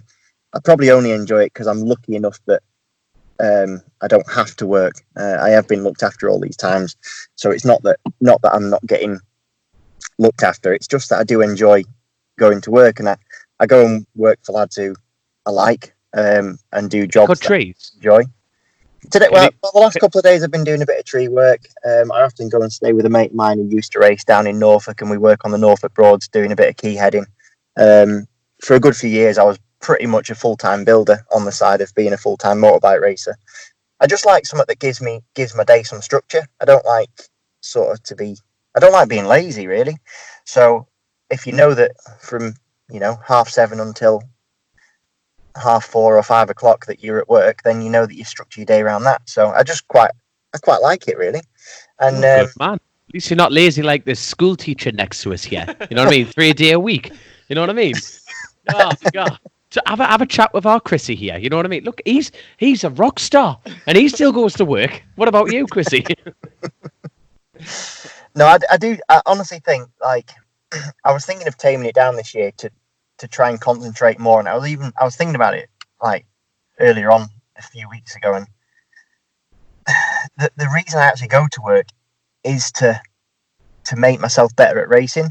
I think it's always helped keep me grounded. I've lived a very fortunate sort of lifestyle since the age of 18, in terms of, not that I've been getting paid loads of money or nothing, but I have been getting paid to race motorbikes, and you can sometimes lose sort of reality, I think, quite easily. Mm-hmm.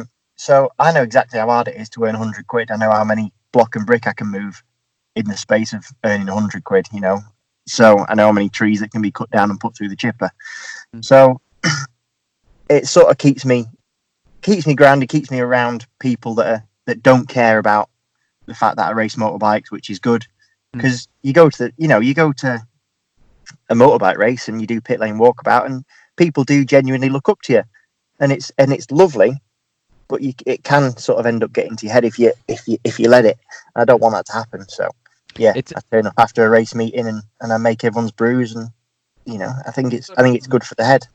I agree with that. That certainly sort of resonates a lot with like what my experiences and like what I've seen, and I know exactly what you mean. Like, people can lose themselves, and it's funny when, like, I've grown up in the paddock from being the age of sort of, like, I started racing at 9, and you get like a warped sense of money when you're like, say, like, when you're like 12 or 13, and like, a set of tires is like a couple of £100, and like a new clutch will be like 600 quid or something, and you kind of just get used to like these numbers as if it's like just talking about them as if they're nothing. And then when you start earning money yourself and you get that sort of the realization of how much these things are, and like, you look at the Moto 3, for instance, and there's like lads riding around on like 60 grand bikes, and you're just thinking, these lads will it's possible they'll never earn 60,000 quid after tax, like, in a year, and then they're like 12, 13-year-old, right? It's a bit mental, to be honest. But I remember exactly when I was racing in Superstock 1000. At the time, I was working in Nando's a few years ago, and I know exactly what you mean. You would go from, I know it's just super stock, so it's not exactly the same as you, but I would go from like sort of battling for a race win with like Danny Buck and Richard Cooper, be like, you getting autographs and pictures and whatever, and then the following day I would be cleaning the toilets in Nando's. Yeah, it's exactly that. It's exactly the same. Regardless of the class, you still, it's that weekend life, and you were doing those amazing things, and then you just come back to reality with a bump. But I actually think it's a good thing. one minute, like you say, you're winning races, and the next minute someone's throwing you chicken back in your face because it's not cooked right. And here's me thinking you were running around the house naked, dressed as a Monopoly man. You know what I mean? It's nice to hear that you're actually, no, honestly, it's actually really refreshing that, because, like you say, I call it Rossi syndrome. Everyone runs around the... Well, it is. I do call it Rossi syndrome when you get people walking around going, look, son, wind your neck in. You're not a rock star. You know what I mean? But it's nice to hear that you are grounded. You want to be grounded, so you will be grounded. That is really refreshing to hear, and that's great. I try to be. Every now and again, and you have to catch yourself on, don't you? You catch yourself saying or doing something. You're like, right, okay, rein that in. You live in Bladen now. That will never. You will never be above your station as long as you live. If you live in Bladen, you're laughing. You really are. Do you get recognised much where you live and like what's the weirdest place you've ever been recognised? I always get recognised in a co-op. I don't know if it's because I only ever go to the co-op or that people who go to the co-op like motorbike racing, but always in the co-op, and it's dead because I'm always like raiding the sale rail, so I'm there like, getting some knockoff hummus or something, and they're like, "Oh, you Christian Iddon?" I'm like, "No, I just look like him." No, the best one ever. I got stopped for speeding a few years back, and he pulled me over, and then they do that thing over the radio, don't they? And they go like, "What's your name and your date of birth?" and blah blah blah. So I gave it over. And the person on the other end of the radio, he went, "Is that Christian Iddon, the motorbike race?" So I was like, "Yes, that's definitely." Do I get off? He went, "No, you don't." I was like, "Oh." But it completely made the whole like 3 points and £100 fine totally worth it, just to have been recognised over the police radio. I loved it. Is that Christian Iddon, the paedophile? No. It's the bike racer, Hinny. Oh, sorry, we've got one on record here. I remember a few years ago as well, you were sticking out these piss take videos on Facebook of like doing like training and various things. I thought they were fantastic. Are we going to see any more of them over this winter? Yeah, we're going to see something, because I've got to admit, I've let my social media side slip. I'm not good at it. I sort of forget. So yeah, I'm going to try. I am going to try and do a lot more sort of,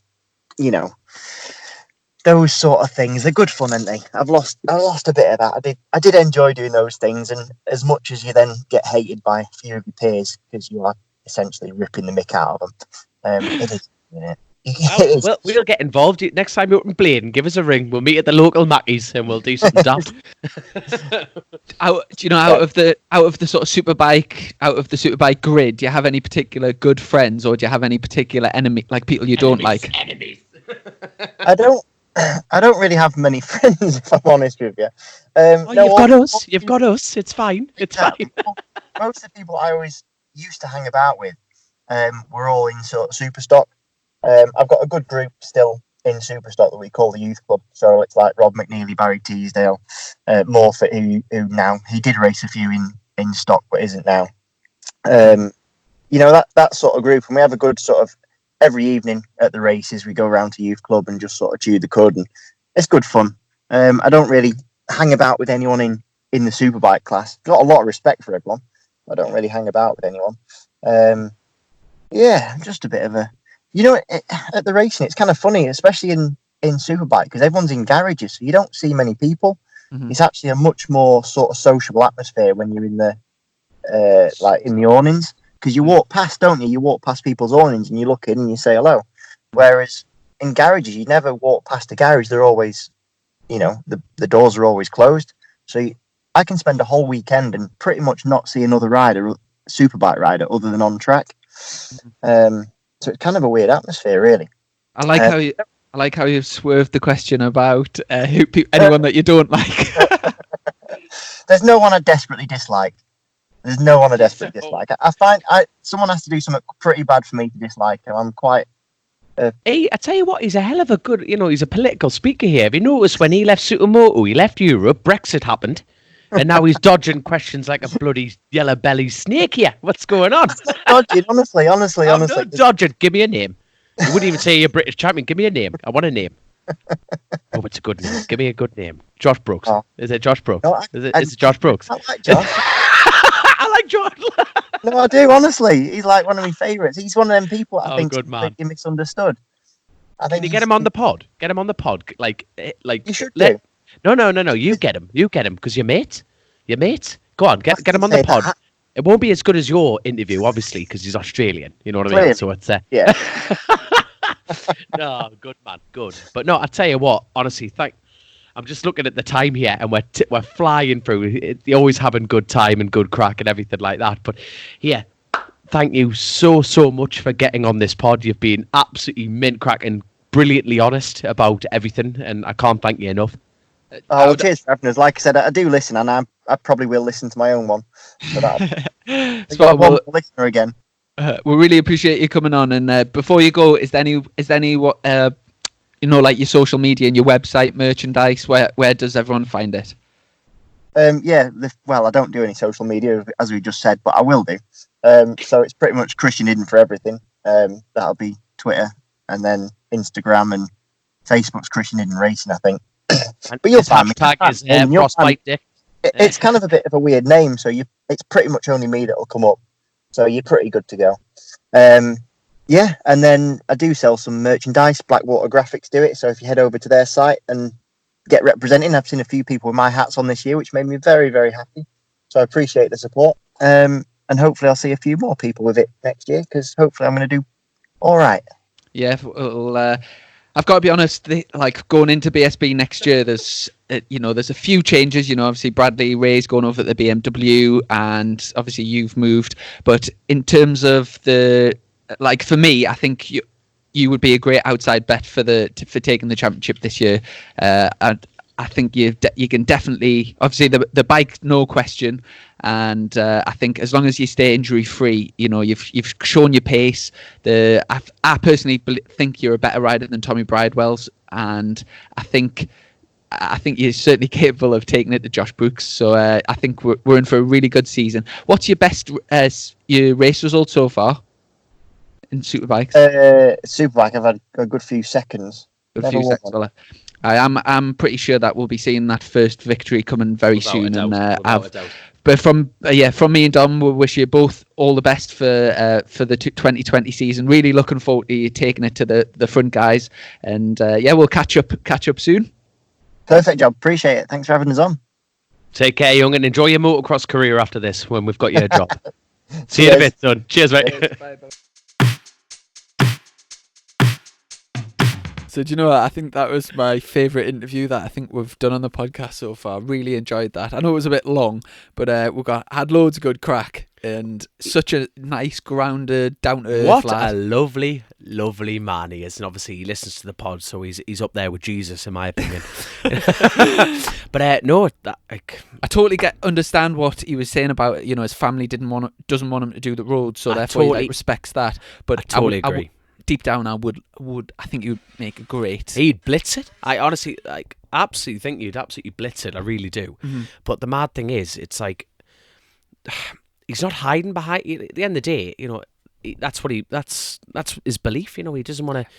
He wants to respect his family. A lot of people going, well, we haven't got the money, we haven't got this, we haven't got that. He's not whinging. He's just being very off the cuff, honest. Mm. And it's like, no, fair enough, mate. You stick with your guns. Mm. Stick with your guns. But like you say, I think he'd be a fierce competitor. He would be a fierce competitor. I know I said at the end of the interview, but to me, as long as he stays on that bike, I think he could mount a real serious championship campaign. I know Josh Brooks is a class rider, and obviously he's really good on that bike, and he's grounded with it, isn't he? He'll take some beating Josh, but this is British Superbikes. For example, when Josh Brooks was on the Yamaha, Tyrone McKenzie was beating him at the end of the season, and I wouldn't. It's easy to forget that. Yes, Josh Brooks was fantastic this year, but it's, as soon as Tommy Bridewell got us on the same bike, Tommy was there. I don't think there's any reason why Christian can't be there as well. Totally agree. I think having another rider in the mix with them, it'll freshen up the championship. That's it, yeah. So without a doubt, looking forward to it. Good anyway, any crack for this next week? Are you doing anything over the weekend? I'm back racing.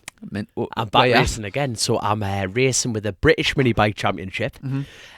Down at Tattershall, which is this Sunday. So hold on, I'm trying to think. When's the pod going out? what day is it today? Thursday. It'll go out on Patreon tonight, and then it'll go out to the rest of the public the following day. So obviously, midnight tomorrow. I think I'll stick it out. Wait, at some point, obviously, by the time you hear this, hopefully you'll get a bit of time to come down and experience the British Mini Bike Championship. Honestly, it's just not for kids. It's serious. It's so fast. It's such high paced. And no, I was very lucky. I was meaning to mention this on the last podcast. And I got on board one of Moto's 140. It's Supermoto range. It's literally out the box. Off you go. Fully adjustable suspension. It is absolutely class. Now I've got a total unbiased view in the fact that I've never been on a pit bike. I've been on a little 2-stroke little 85 Supermoto. Was the KTM 85 with Supermoto wheels? Yeah, and that is class. But like a pit bike, you're thinking, oh god, in my head, I'm thinking it's going to be a cheap Chinese piece of shite. I was overwhelmed how good it was. I'm not just saying that. It was mint. Now, don't get me wrong. It's not, it's not the exact same time. I'd like to be out in Cartagena. I'd like to be out in Spain. I'd like to be out superbike riding. But beggars can't be choosers, Chrissy. But honestly, it's a fantastic.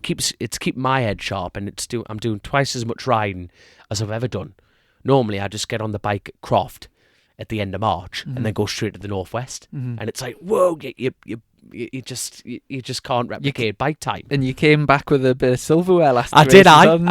So it was just like I say, first time on this bike. It was tricky conditions, and I loved it. Yeah. Absolutely loved it. Now I got a couple of podiums like from mid grid, and absolutely loving it. So obviously, thank you to BRA. They, like I say, we've mentioned it a few times. They've got their own podcast called Make a Talk, and it is a brilliant podcast. So I've been told, because I've never listened to a podcast in my damn life, but.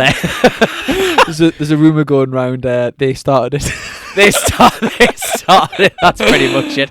But no, so I can't thank the Moto a lot enough, because the bike is honestly, they've turned up with it, literally peeled the stickers off, the brand new stickers, and went off and got the podium on it. Absolutely class bike, and I think they're the biggest importer of bike parts. But if you want a shock, go to a British mini bike round.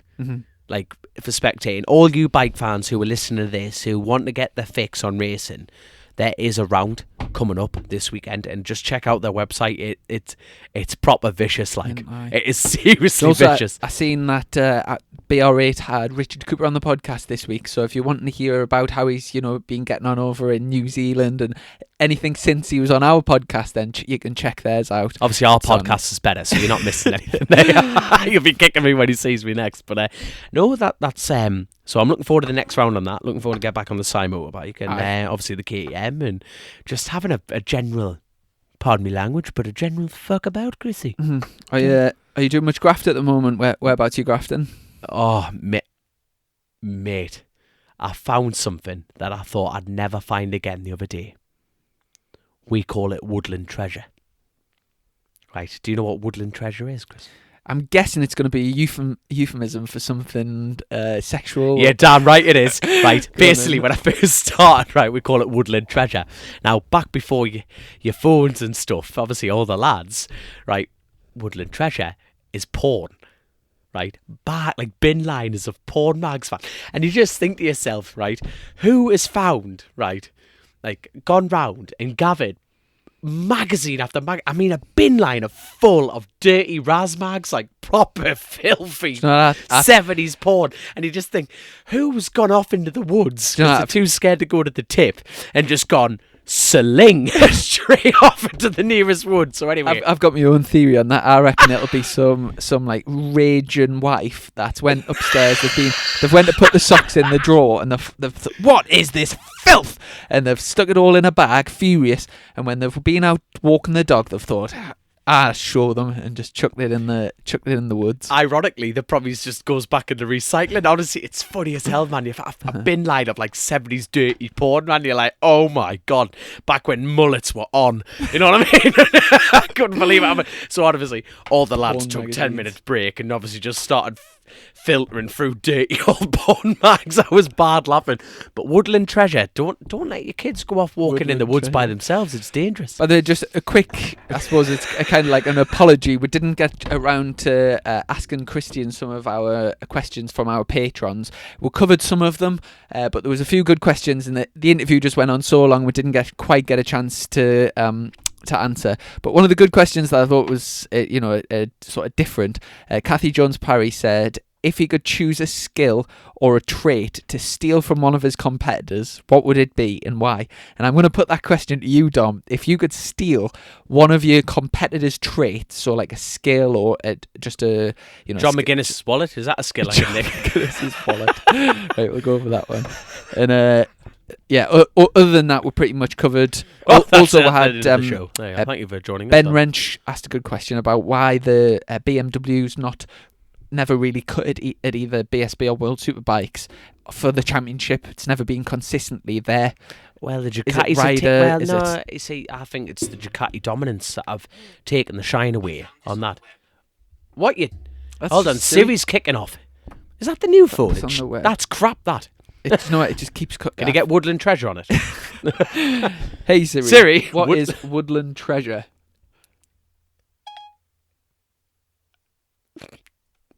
Shut up, Chrissy. Okay, I found this on the web for what is Woodland Treasure. Oh, please, what is it? Woodland Treasure. God, jewelry made it. Nah, there's nothing. Woodland Treasure. It's a business.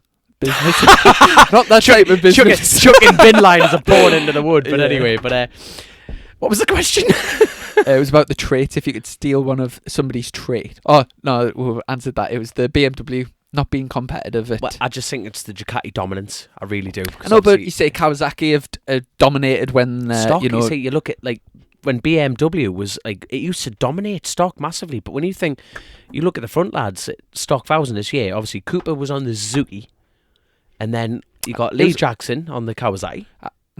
You fourth, even though your bike blew up half the year. There was, I personally think especially the Superstock Championship in BSB, the rules are very even and sort of it gives a lot of the bikes a good level chance. Playing field. But what's interesting about racing is sometimes it's not. The idea of racing is it's a show. It's show business at the end of the day. So, for instance, there's been times where like a bike on the road. So, for example, this year, the bike on the road that you got from BMW, you had to take things off it to take it to Superbikes. So it depends on the rules of the championship rather than like what you buy in the showrooms. But good question. I mean, I'm trying to think if a top.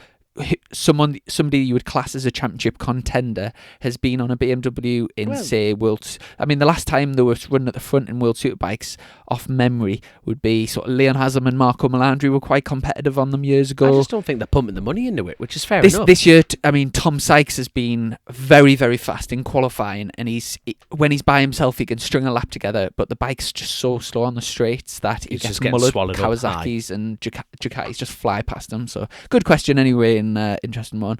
Have you got anything else to add? I was about to say this is a long ass show. This is our longest podcast ever. Yeah, is it? Yeah. Jesus, let's stop now. Yeah. So obviously, huge thank you to all of our patrons that are supporting us online. Tango Training as well. Big thanks to Incon Tango Training, our regular sponsor they've sponsored this full series, and also big thanks to yourmotorbike.co.uk. And remember the discount code CTR, all capitals, and then lowercase pod, get 10% off. And there's some really, really good shit on the website, so check it out. That's it. End of series 3. But hopefully we'll be back next week anyway. So it's bloody hell, can we not have a break, man? Not likely. So not likely. We'll get some good guests lined up for next week. Definitely, and we'll be back. Awesome. Back online. So it's been emotional, young'un. Yeah. Well, happy 1 year. Happy birthday, young'un. Happy birthday. And massive thank you goes out to each and every one of you that have been listening, and especially the ones that are spreading the good word. And it's nice to see our numbers growing each and every week, and we do really appreciate it. So looking forward to what this year brings. Obviously, we've said we're going to make more of an effort with the whole YouTube setup, and maybe we're getting a studio sorted, and all the money that's pardon me. all the money that's been donated through Patreon and through our sponsors, we're really putting it to good use, and hopefully we'll just keep growing and going on to bigger and better things. Bring on the patrons. Awesome. So, thanks very much. Best of luck racing this week, You're and damn we'll right, Bobby. catch up next week. Right. Cheers, mate. See you soon. See ya. Bye. Cheers, young'un.